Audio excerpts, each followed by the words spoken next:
Decision day is looming for Manchester United. Do they bite the bullet and make Michael Carrick their permanent manager, or wait for a big name to come available after the World Cup in July? The case for keeping Carrick is strong. The appointment will give the club certainty and stability moving forward, plus what's not to like about the job he's done so far. Since he took over, United have won 23 points out of 10 games, lifting them from 7th into the top 3, giving them a chance to qualify for the Champions League. Carrick might be somewhat understated, but he is all articulate when it comes to the most persuasive language of all games, results and performance on the pitch. He should know too, having won 5 Premier League titles as a player, applying heavy doses of common sense when it comes to things such as using players in their best positions. He's lifting the team back towards Europe, which is a financial necessity for the club of its size, history and tradition.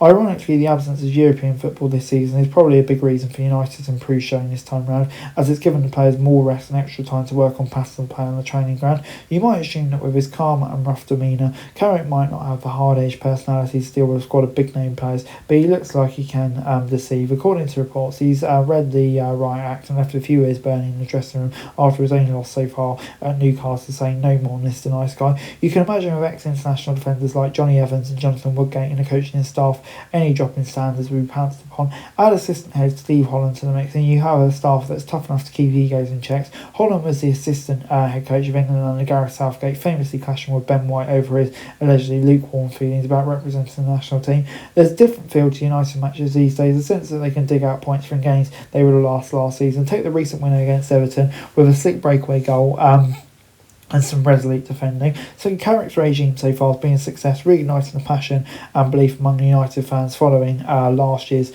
humiliation and defeat to Grimsby. Key to the upturn in results is the investment of 3 goal scoring forwards in Bumo, Cunha and Sesko, along with the redeployment of Bruno Fernandes in an advanced position where he can set up and score.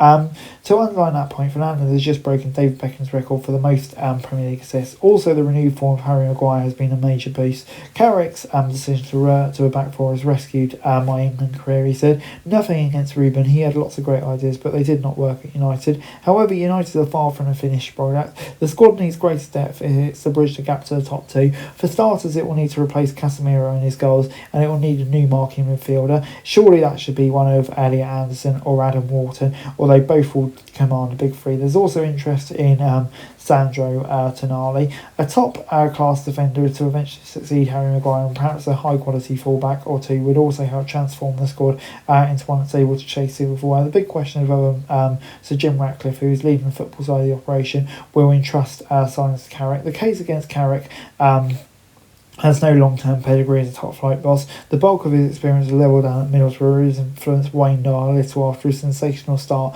which lifted Borough from 21st to first. The following year, he finished 8th and reached the Carabao Cup semi-final, but he was then sacked after failing to achieve promotion to the Premier League. Doubters might argue that his bright start at Manchester United is no proof he can bring sustained success. United went down that route with Mourinho and Van Gaal, and neither proved to be great.